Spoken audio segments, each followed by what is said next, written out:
Coming up on this episode of Nintendo Cartridge Society. What's better than paying full price for a full game? Paying more price for more game. Help her, the water of life, so the Nintendo Cartridge Society helps her with you.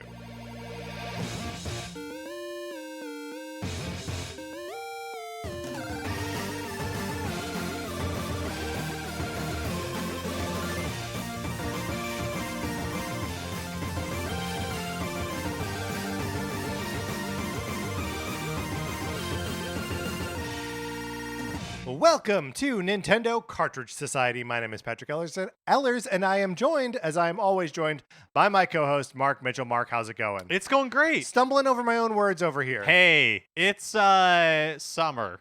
Yeah, it sure is summer. And because it is summer, just like a little announcement. No, we've been talking about it, I'm sure. But Mark and I are off next week. That's right. A little NCS summer vacation. Yes, so no news episode, no topic episode next week. But we will be back and in like normal, the top form. We'll be in top form. Oh yeah, we're gonna be so tan. We're gonna be so tan and relaxed. And my relaxed. God. Oh, we're gonna be sliding into those episodes when we come back. It'd be a woo. I don't know if you can tell by listening to us, but we are stressed out right now. We need the break. We need the break. The show weighs on us. Mark, speaking of shows weighing on things, are you watching / you have any interest in watching the Eyes of Wakanda like Marvel animated? I have not been miniseries? watching it. I've watched the first 2 episodes of it, and it is surprisingly good. Okay. It's like taking like Wakandan warriors from throughout history and like mixing them in with like other world events. Oh, that's interesting. And is like it is supposedly within the continuity of like normal Marvel stuff, which is okay. not normal for their animated programs, right? Like, right. What If was its own like multiverse thing, and the Friendly Neighborhood Spider-Man was like similarly another universe, although expressly so. And then X-Men 97 is its own thing. But and the like character designs are like surprisingly stylized too. Like it's not just that bog standard style that's in What If. Kind of digging it. That's great. I mean, I feel like it's sadly kind of gotten to the point for me where I view any new Marvel project with a little bit like of skepticism. Yes. But it didn't used to be that way, right? No. And so that's nice. That's nice that it's good. And it's also Ironheart came out earlier this summer, right? And we both watched it. We were both like, yeah, that's okay. Mm-hmm. Like that's not like offensive to my sensibilities. And it's just I like getting to be around more of the like Wakanda or just like Black Marvel experience. Just because I think it's so much like more fertile ground for stuff that like Marvel hasn't just like pissed away like the goodwill in like other corners of the universe. There's still some like Coogler juice is what I'm saying connected to both of these series. That like that this Eyes of Wakanda thing, that's probably like maybe the last bit of Coogler we're gonna get in. No, the Black Panther 3 is coming. He is gonna do that's right. Yeah. And with Denzel Washington, right? Yeah, allegedly, yeah. I like this. I hope we see more of it. But if you would like to, hear us talk about movies in a different context, you can head on over to patreon.com/Nintendo Cartridge Society, where if you are supporting us at the 8 or 16-bit levels, you get access to our once-a-month episodes of miniseries like NCS at the Movies. Yeah, where Patrick and I are going to see movies in theaters and then talking about them, sometimes with a special guest. So far, every time with a special guest. And maybe that'll keep going. We Yeah. don't know. We'll try. It's been a lot of fun. Uh-huh. You can check those out. And then if you're supporting us at the 8-bit or 16-bit level, you also get access to previous miniseries that we've done, like Yes. NCS Arcade, like NCS Detective Club, like NCS Goes Broadway. All a lot of fun. Yes. But Mark, we've got video games to talk about, specifically like DLC, big chunky expansion level paid DLC. So let's get into it. Let's talk about our favorites.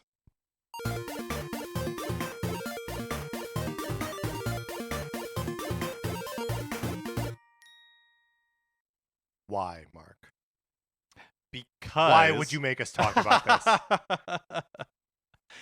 because there's an expansion coming to Kirby and the Forgotten Land. On Switch 2 at any rate. Yep. And we saw this Star-Crossed World. Star-Crossed World, and that's gonna be paid DLC. And we've seen this on the Switch 2 twice, although I guess like Jamboree TV was a free update as well. No, Jamboree TV is. Is that paid it's also? $20. Oh, Yeah. well, then there you go. Yeah. So, just part of the Nintendo Switch 2 strategy so far has been there's these games that you enjoyed on Switch, and now you can pay a little bit extra for a little bit more content. Yeah, and usually also like a performance boost, right? Like that's a big part of like the Switch 2's like selling point for these things, which I think makes them kind of unique in the like pantheon of Nintendo like DLC or expansion packs.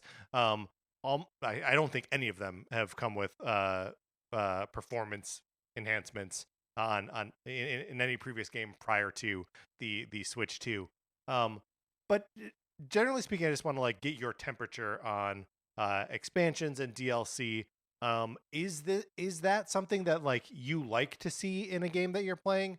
And if so, what kinds of like what are you looking for in DLC? Yeah, I feel like I don't mind it. If it's a game that I really enjoyed and was excited about, and to have an experience like an opportunity to do more of it, then yeah, I'm totally into it.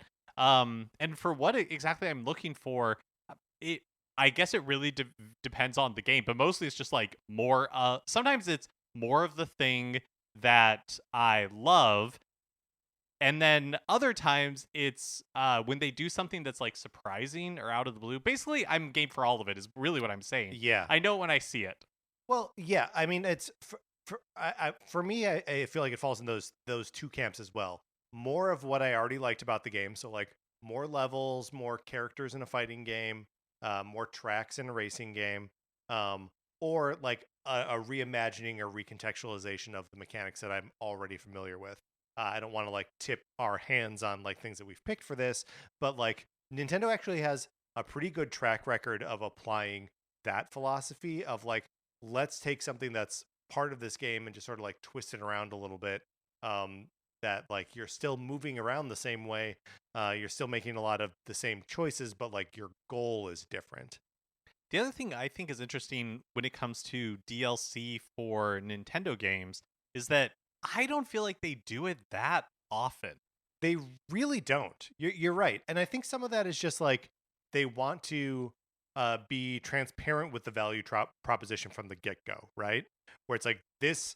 Here's the game. You pay the price. You get to play the whole game. Yeah. Yeah. And I don't know if you have any like title updates on your list. I have one where it was like this wasn't paid. This is just kind of like a free Oh, interesting. thing Yeah. that we introduce into the experience, because especially in the early going on this of the Switch's life, that was something they talked about a lot. Like you saw it with Mario Tennis Aces, you saw it with Yeah. All the sports games. and like Kirby Star Allies, where it's Yep. like for like a year we're going to trickle out new content, new characters, that sort of thing, to keep the game relevant, to keep it like as another like additional marketing beats. And I feel like that's something that the further we got into the Switch generation, they started doing less and less of. Even like the sports titles, I feel like that update cycle got shorter and shorter, and Totally. it wasn't Yes. like as robust and as didn't last as long as it did in the early days. Yeah, what's weird is that also happened to the like some of the paid DLC. I don't have it on my list, but at this point, I just want to shout out the Fire Emblem Engage expansion pack or whatever it was called that added more of like the rings to get like the classic characters, as part of your battle part of your team. And like each one of those each character had a like separate mission that was part of it, right? So there were new battles and new characters and weapons and stuff. But they like rolled it all out so that like it was in like 3 or 4 waves, something like that.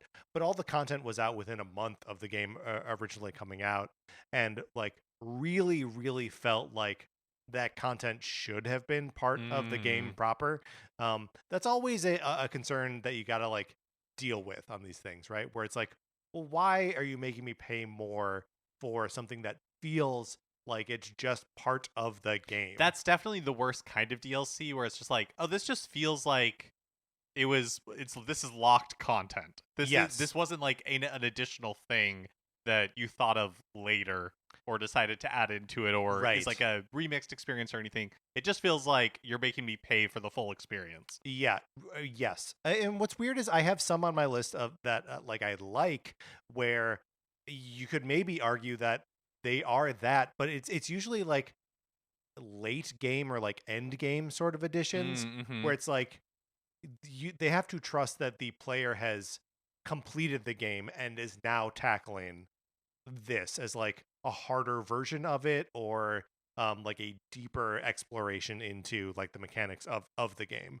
um which like I guess I don't need to have the game babysit me into doing that, like if I want to try to tackle these hard things right away, like why not let me.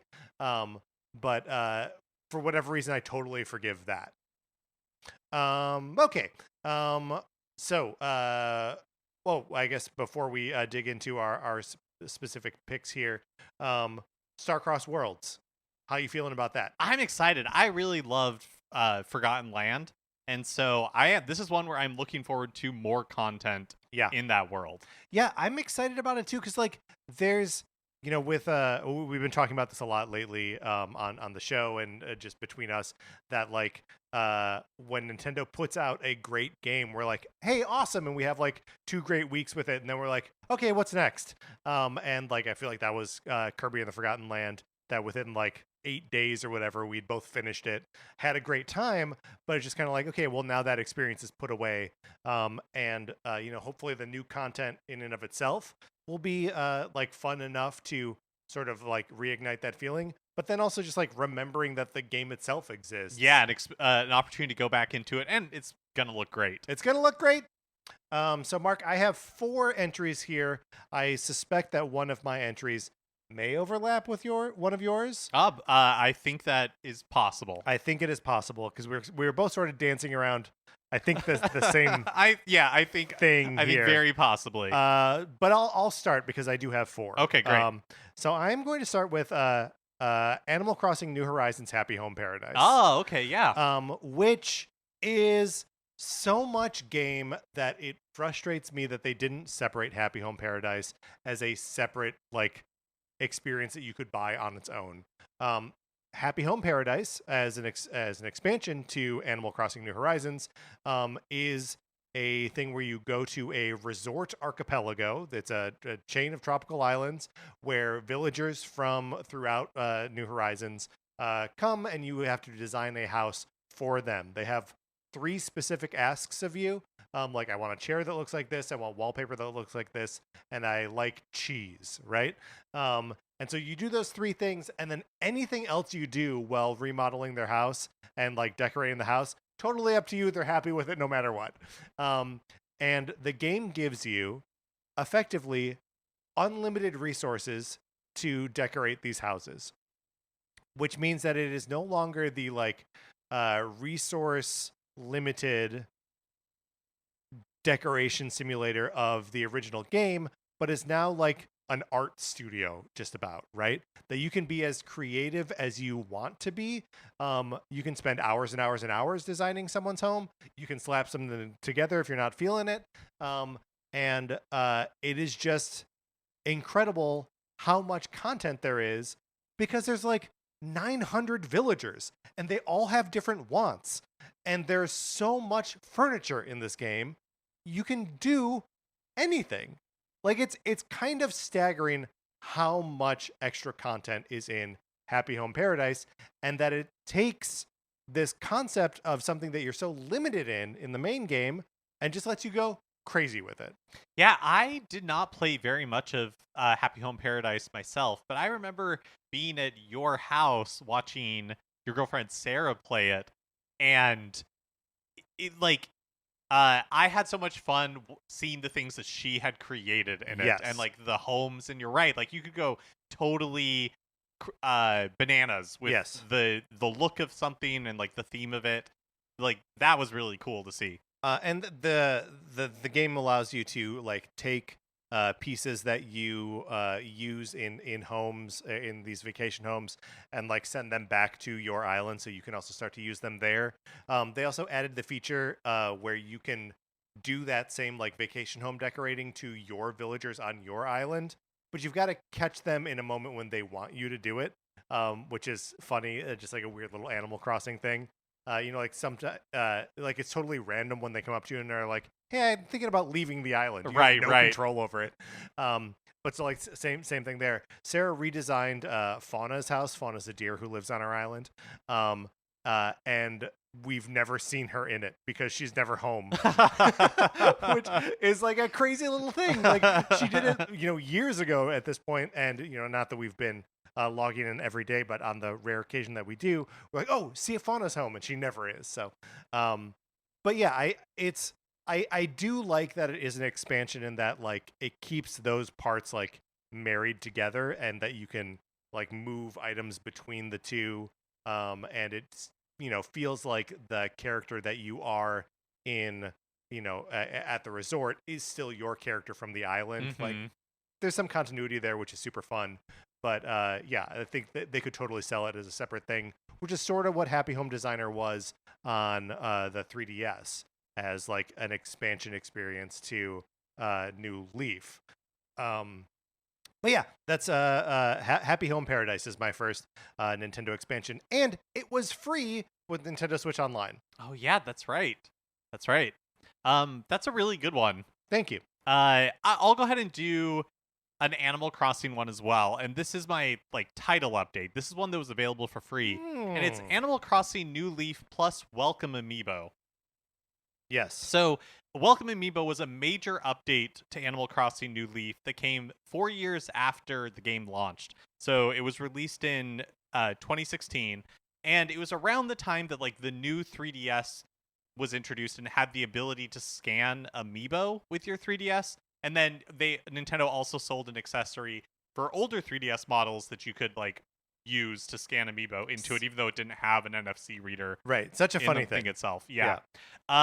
So the big thing, it introduced a bunch of new things, but the big thing it introduced is a new campground area that was just outside your village.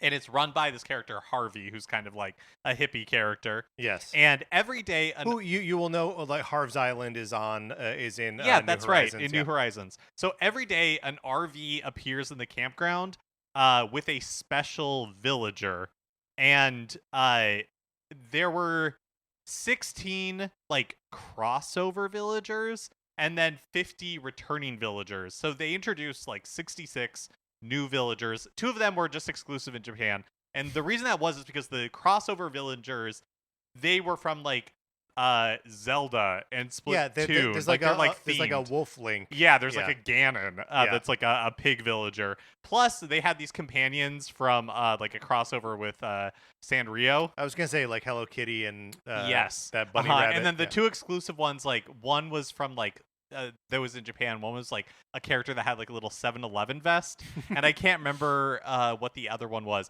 But those you would get from like, man, if they had US exclusives, they'd be like Tungus and maybe the Noid. Yeah, the Noid. But you got these by like, so there was one RV that showed up every day for everybody that had a special character in it, and then the other way to get, you could get a second RV per day by scanning an amiibo. And so if you wanted like a one of the Zelda characters, you could scan a Wind Waker amiibo or something like that.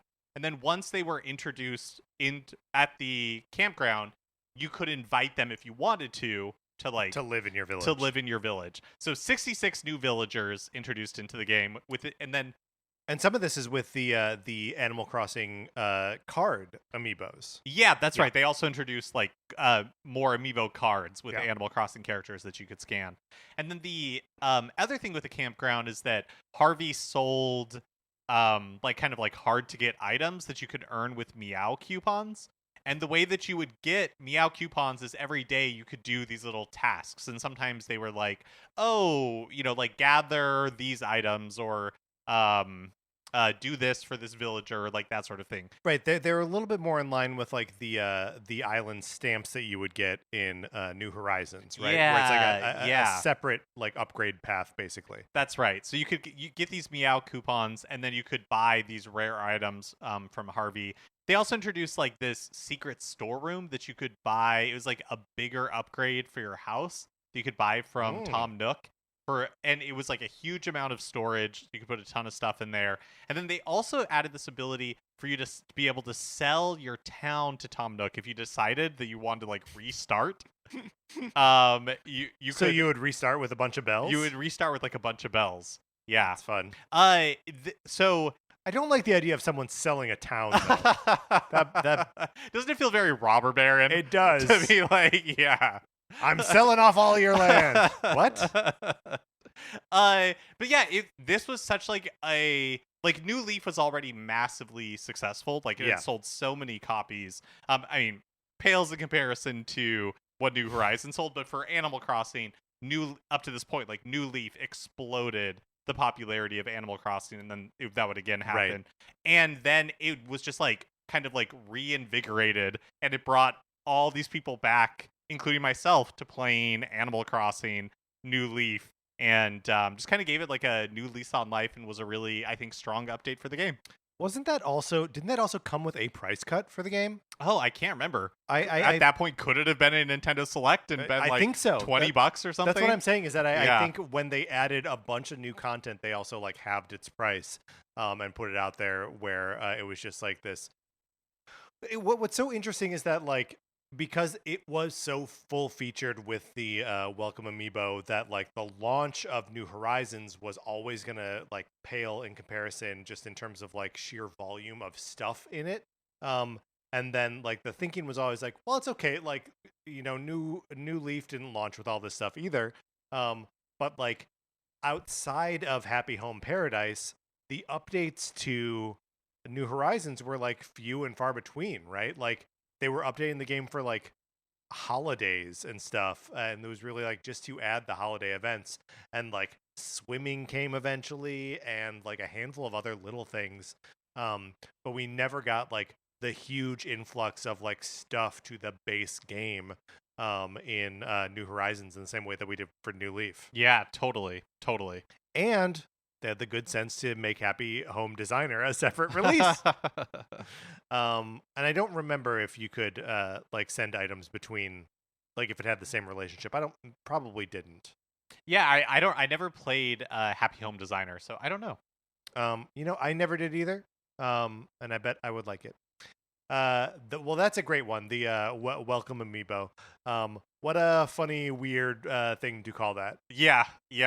Especially because it calls to mind for me the Animal Crossing Amiibo Festival on Wii U, that like Mario Party-esque game on Wii U that like has no mini games in it.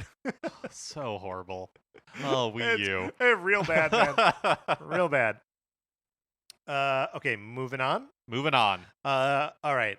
Let me know if this is where we have overlap. Okay. Seems like maybe it is. The Legend of Zelda Breath of the Wild Champions Ballad and the Trial of the Master Sword. Yeah. Okay. So we knew about this DLC. We knew about like that it was going to be released in two sets before Breath of the Wild came out, right?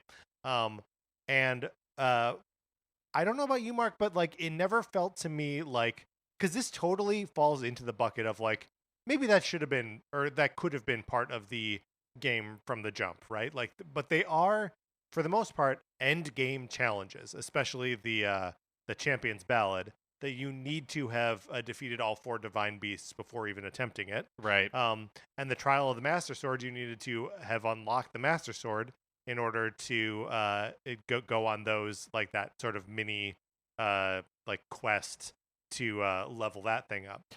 I almost feel like the pieces to me that felt like, oh, this could have been included were like Hero's Journey. Like that was part of the DLC that showed you where you had walked like on the map, and every time you died, which was really funny to relive. And then also Master Mode it introduced as part of like the DLC as well. Like that is not included in the base game. I had forgotten about that. What's interesting is like Path of the Hero's Path, what's it called? I think it's called Hero's Journey, but I honestly can't remember. Okay. I'm awful at that nomenclature stuff. Whatever it's called. Yeah. It's one of the three things we just said. Watch it be a fourth thing. No. Path of the Journey. What? Yeah. So it's that is something that comes with Tears of the Kingdom right from the jump. Right. But there's never a master mode for Tears of the Kingdom. Yeah. No DLC.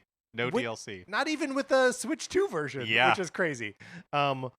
Although I will say, even though the Hero's Journey or Path of the Hero or Path of the Journey, I think whatever, it's called Path of the Hero. But I trust you with those sorts of details more than myself. But the thing that was fun about having it after the fact is I'd already spent so much time, and then to be able to look on the map and visualize like, oh, that's an area of Hyrule that I did not really explore. Yeah, totally. Like that was really fun to be like, I should go over there now. Like Yes. I should see what the deal is there if there's anything that I missed. It's absolutely Hero's Path.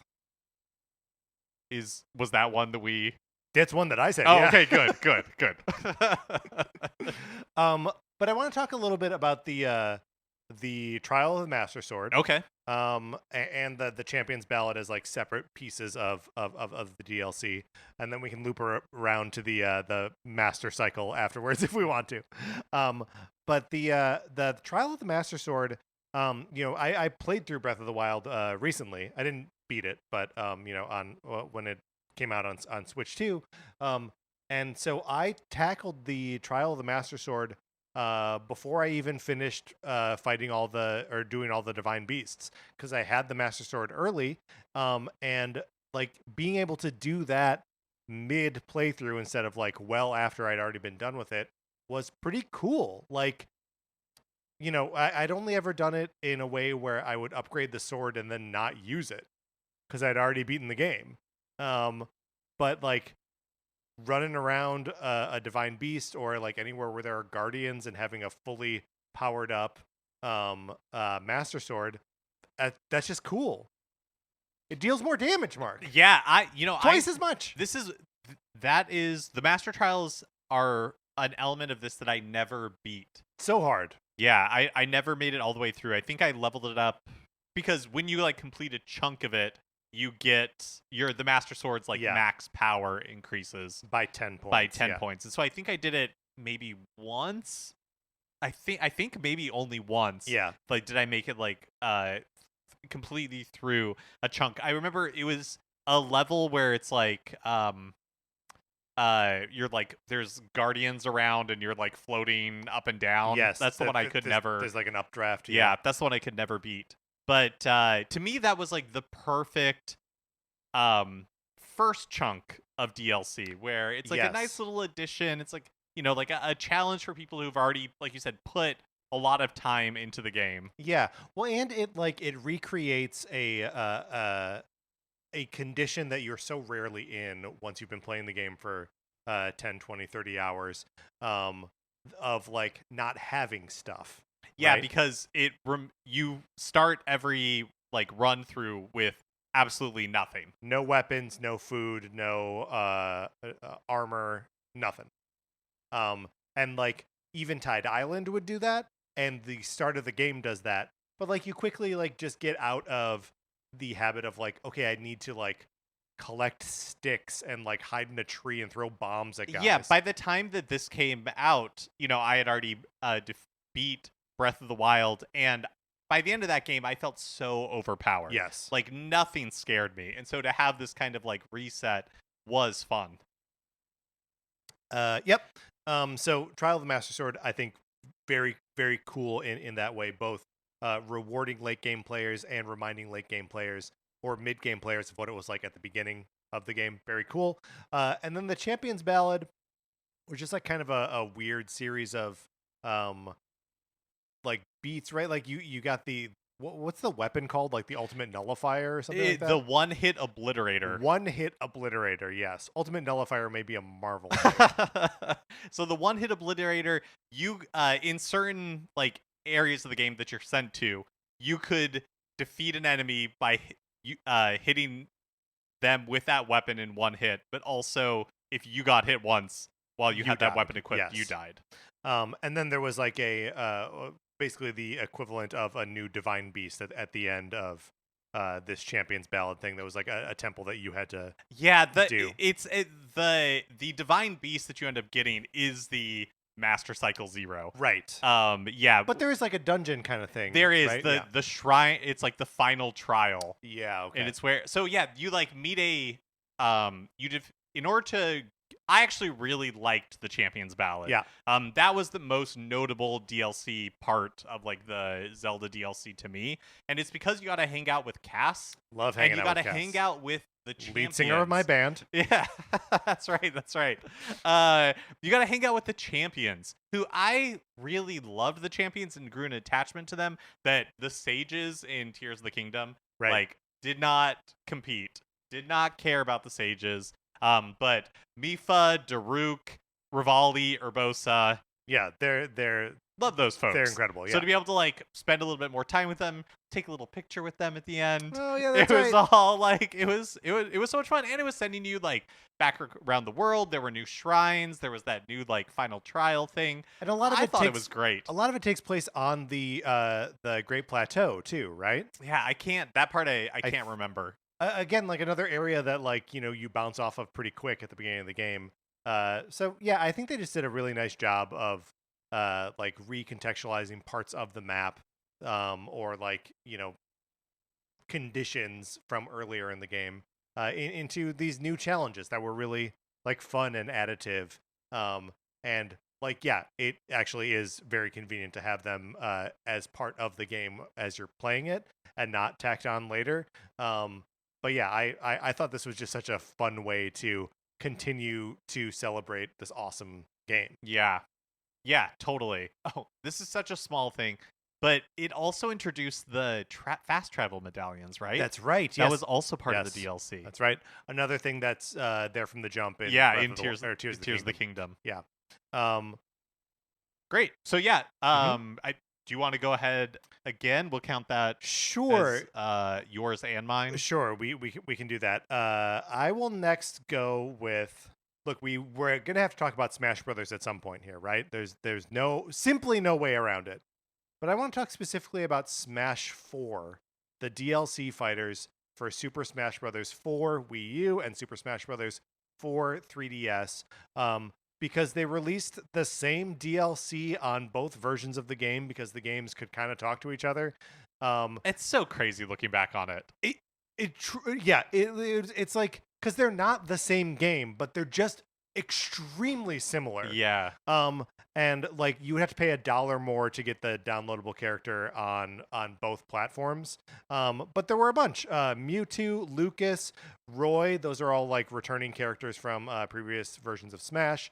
And then Ryu from Street Fighter, holy cow, Street Fighter character in Smash Brothers. Cloud from Final Fantasy VII, who had never been there and now like feels like there couldn't be a Smash Brothers game without Cloud. They added Sephiroth in the most recent one as well. Corrin from Fire Emblem Fates, and then Bayonetta, of course, who is now just like become a mainstay of like the Smash series. But when you're saying who they added for Smash 4, I'm like, that's so after the deluge that we got with Smash Ultimate. Yes. It's like it feels so quaint.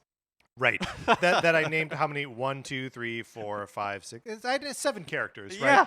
But like, Smash Ultimate added 12. And that's just in addition to new characters that it had added in the first place. But yeah, there was something very like cool about being able to get these characters in both versions of these games.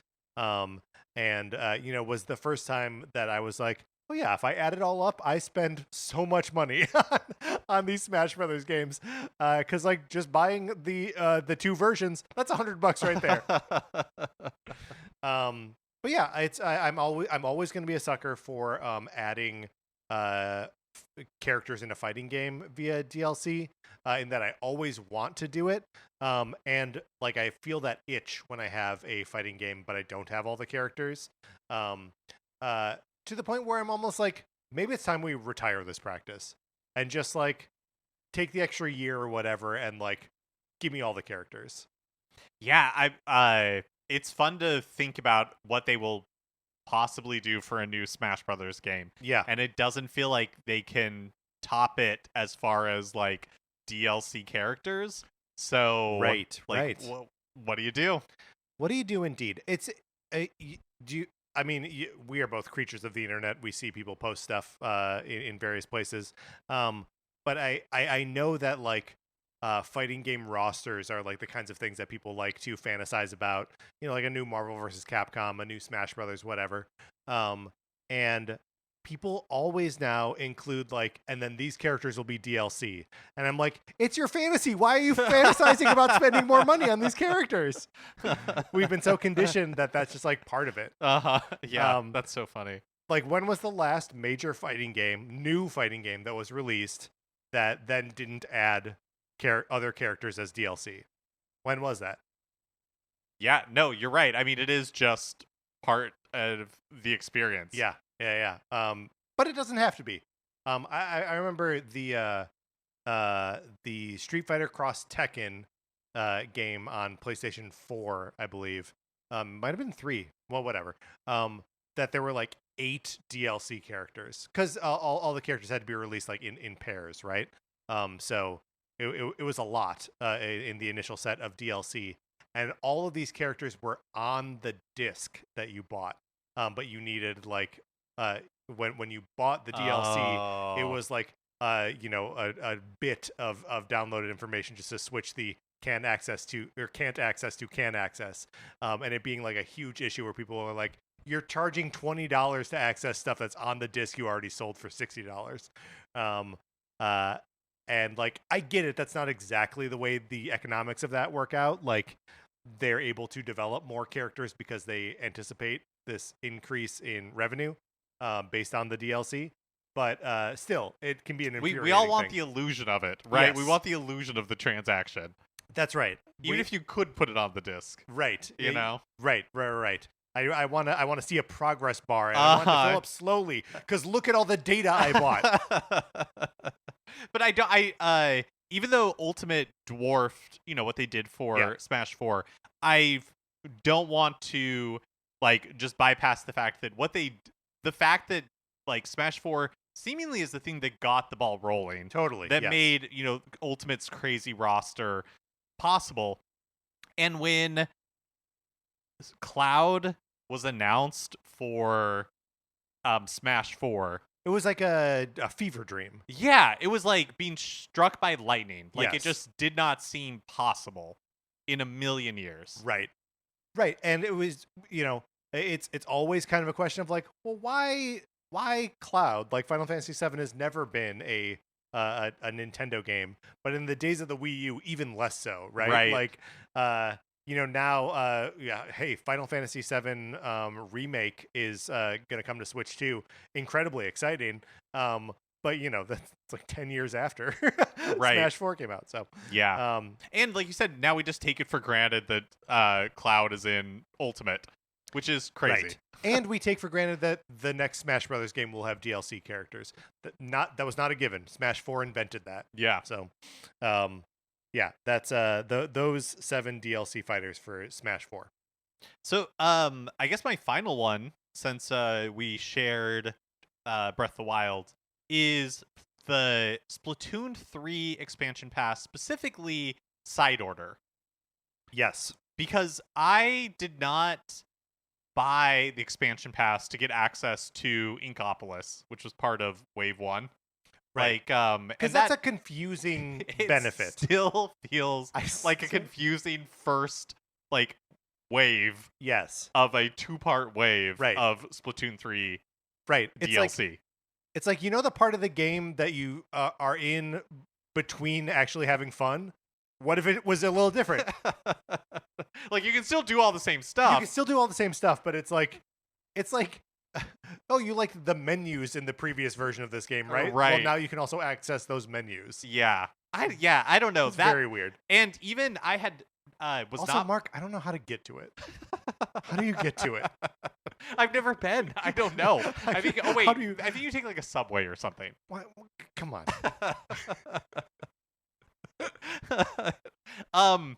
And so I was not planning on getting the DLC at all. I never bought the Splatoon 2 DLC Octo expansion, which but was free with your Nintendo Switch Online yes, Plus when it expansion pack. became Yep. free with the expansion pack subscription, then I did mess around with it, and it was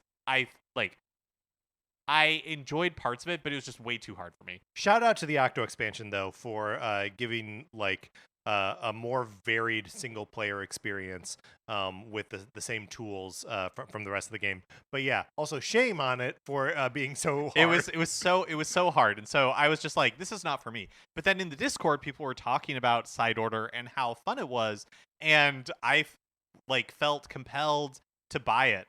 And I remember my husband was out of town for like 4 days or something like that, and I had Side Order, and for those 4 days I was all in Talk about doing how runs Side Order of works. Side Order. So in Side Order, you play as Agent 8, who I think is a returning character from the other Splatoon. I think from the Octo expansion. Oh, from the Octo expansion. Okay.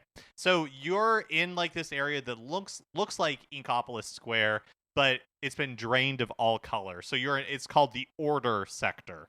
And in there is this Spire of Order. It's the tower. And the goal is, it's like kind of like a roguelike. The goal is to make it through all 30 floors of the tower. And each floor is like a different challenge, and there's a boss every 10 floors. And each run of the tower, the floors get randomized. And then additionally, before each floor begins, you select one of 3 objectives to complete in that challenge, and the harder one that you choose, the greater the rewards of completing it. Cool. And so after completing the floor, you're given these color chips, and the color chips provide different enhancements for your run. Some of which are like similar to the ones that you get in the main game, like run speed up or like ink saver, those sorts of things. Yeah. But they have other challenges as well. So you're building these like palettes for your run. And you can choose kind of like the kind of build you want. Is it all about like weapon power? Is it about speed? Is it about and those paint chips, are those like the permanent upgrades? No, they're not. Okay. So it's only for it's that just run. For that run. Okay. And then when you die, you're also earning like a currency within the tower. And then when you die, both the chips and that currency are converted to something called Priz, and you can use the Priz outside to get those permanent level ups that make you more powerful. You can get like extra lives and that sort of thing before you do another run of the tower. And for 4 days, I basically didn't do anything but play Side Order, and it is so much fun. Yeah. And then I never successfully completed a run, but I got really good at a lot of the challenges. And then my husband came home, and like it was like the spell was broken. Yeah. And I haven't really picked it up since. But I can't remember if you messed around with it at all, because I really think you would dig it. I think I really would like it. This is another case of like I pretty sure I bought this DLC and then couldn't figure out how to access it. Maybe I didn't actually buy it. I think that's possible. But yeah, no, I definitely need to go back into it. I love that, like that the structure of the roguelike like that. Of like individual runs and like getting permanent upgrades to like tackle it all again, and like some of it coming down to like luck of the draw, and some of it being like, no, you're actually very well practiced at stuff. That feels more empowering, and especially because like I like Splatoon a lot. I like the way those games play. But like the fundamental or the foundational turf war thing is just like not how I like to interact with games. Yeah. Like a 4-on-4 competitive thing, I'm just like, I don't, I'm always gonna run up against someone who's like worlds better than me, and doesn't feel fun to play. But Splatoon as a series, especially in 2 and 3, has been so good about Salmon Run, or the regular single player campaign, or these DLC things that like make it deeper and like more varied ways to actually interact with these mechanics. So yeah, I'm sure I would love it. I think and it also introduces some like additional, or at least one big additional thing, where Pearl has turned into a like a drone. essentially, that's Cool. following you All right. around, Great. and you can use her to like glide or like hover a little bit. Hmm.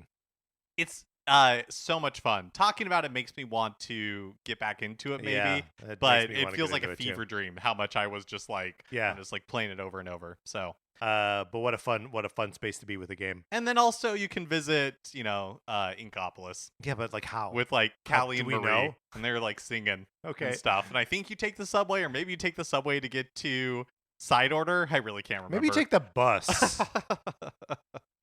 That is a great one. I was hoping that we were going to get a chance to talk about Splatoon.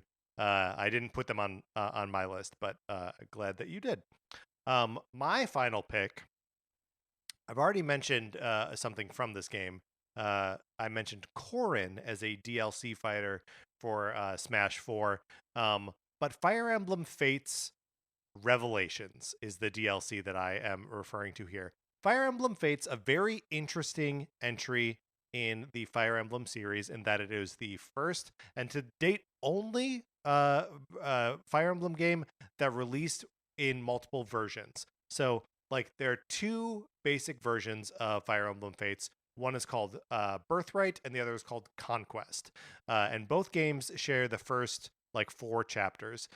You play as Corrin, a character who is like part of one royal family who gets like lost and then adopted by another like royal family, and these two families are at war. These two countries are at war with each other. And in the Birthright version of the game, you end up going back with your biological family and defending the countryside. Hold on, I've got their names here. Uh, okay, the Nor are the bad guys, are the invading force. And I think it's Hoshido. I don't have it written down. Is like her home country. So in the Birthright version, she like stays with them, and it's like generally considered to be the easier version of the game. The Conquest version, she stays with the sort of like invading family that adopted her and like conquers her birth family. And those are the two versions of the game that sold in like boxes and as like DLCs, that, or not DLC, but like digital games that you could buy on the eShop. There is, however, a third scenario called Revelations, and it is only available as in two ways. One as DLC for either version of the game, or there was a like special edition, Fire Emblem 25th anniversary, whatever, maybe 20th anniversary version that had all 3 scenarios on the card. But otherwise, it is basically lost media now because you can't download this third version. In the third version, she gets exiled by both families, or he or she. I played as female Corn. And is like out in the wilderness, discovers a like ancient evil dragon who's going to destroy the world, and has to go back and unite the families to take out this world-ending threat. So like in some ways, it feels like that is the logical like final act for either of those DLC, but it's also kind of not, because like you like find peace either way through the other scenarios, and this is like a bigger, crazier version of it, and it's like a whole third game. Yeah, okay, so that's what I was gonna ask you. Is it like could you play just this third version? Or do you have to play great like question. one of the traditional versions and this is like additional content on top of it? I think you could play it first, but you would have to buy one of these games and then buy the DLC, the Revelations DLC. I see. For okay. it. Yeah. Yeah. And then it's so funny because in the version that collects all 3, or if you buy like both sets of DLC, if you get Birthright and then buy the Conquest as DLC and Revelations as DLC, when you get to the 4th chapter, you can genuinely make the choice of like, oh, cool, go with one, go with the other, go with neither. And then the entire game is different from that point on. It's a little bit like what happens in Fire Emblem 3 Houses, right? Where you like pledge your allegiance to one of the houses, and then that changes what the entire rest of the game is. And then if you pick the Black Eagles, there's one more fork in the road after that.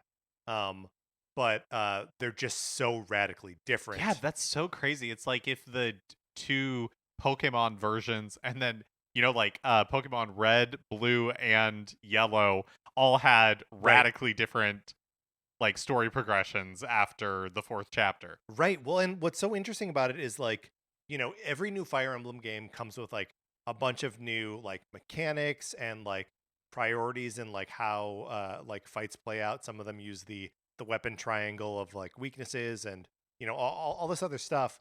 And so like they had like that base set of like rules and priorities for Fire Emblem Fates, and then they just kept writing different scenarios. And like it's one of those things where you're like, yeah, when I move from like one level to the next in a Fire Emblem game, the only thing that's really propelling me onto the next battle is the story, right? Like I'm sort of invested in like individual character like mechanical progression, but like only kinda. And the fact that they can take the same rule set and just be like, here's 3 different stories with it is fascinating to me. And I wish we could get more of that kind of thing. That feels so radical that you could buy one version or the other and your experience like story-wise would be so different. Yes. Yeah. Yep. That's cool. That's cool. Yeah. And then to have this third version that just kind of like out crazies both of them. Which is the thing that I love so much, that like the other two are so like, grounded game. It's honestly, it is very Game of Thrones, right? That like the Birthright and Conquest are like what's happening on Westeros through most of the series, and then Revelations is like, and then Daenerys comes back to Westeros, and suddenly I have to fight a big evil dragon. All right, well, so those are our favorite Nintendo expansions. Mark, I am a little bummed, and which is still kind of, this is just the way it sort of has to work, with the way like the internet and technology functions. But it's weird that there are no like earlier examples of this kind of thing. Yeah. And like I wonder if the Super Mario Advance 4, Super Mario Brothers 3 e-reader levels, like if that kind of counts as like, now you get access to more levels. Yeah, I feel like stuff. the e-reader levels, that's a really good example. But also Nintendo, I mean, actually maybe that would be an interesting exercise to think back, like, okay, before they started selling DLC, how did Nintendo like extra monetize their products? Yeah. Because I think the e-reader is a great example of them doing that, but it really wasn't until, I mean, really to my mind, Mario Kart 8 and it's like DLC is like the prime example in my head of Nintendo DLC, like traditional, what we think of as pay us money to unlock more content to this game. Are we derelict in our duty if we don't mention the Booster Course Pass, at least in passing? Okay, I think we could mention it as in hindsight, to me is almost like a dishonorable mention because like it added a bunch of tracks for sure. But I don't think they're particularly good tracks. Like, I don't really think it added very much to the game other than volume. And, we ranked all of the tracks in the Booster Course Pass and then ranked them against our original ranking of all the tracks in the base Mario Kart 8 Deluxe. And, there were a couple that, like, popped into, like, the top 20.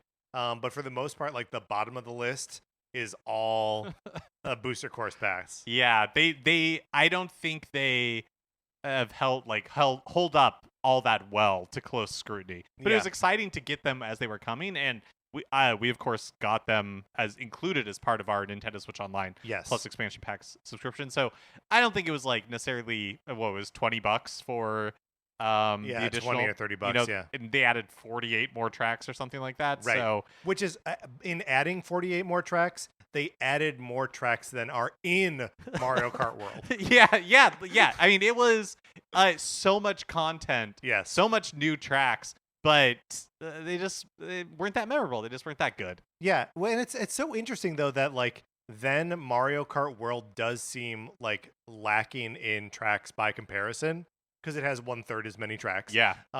But it's like Yeah, but all of these tracks are better than the 30 worst tracks in right in 8 Deluxe. in 8 Deluxe. Yeah, totally. It is very very strange. And they also added like characters and 200cc and like all this other stuff. And I do think that Mario Kart is one of the places that like just like a fighting game where it's like, oh yeah, of course, like new tracks or new characters or new content should be part of this experience. And I wonder if World will ever be that. Yeah, I feel like the $80, just like Tears of the Kingdom was 70, is them kind of signaling that no, Yeah, they're not going to do DLC, but genuinely, who knows, right? Like, we didn't get DLC for 8 Deluxe until, I know. the game had already been out for Right. years and years and years. So, too early to say. Is that like the I'm trying to think of a stranger thing Nintendo has done than put out DLC for a game that had been out for like 5 years that was already like Selling a cajillion copies. well, and already was like a deluxe version of a game that had come out like years before that. Like, Yeah. it's so weird. Yeah. I mean, but I think it comes back to the fact that World ended up being a Switch 2 title. Right. And so they were just squeezing a little bit more juice from the lemon. All right. In a fun way. Right, but a dishonorable way, though.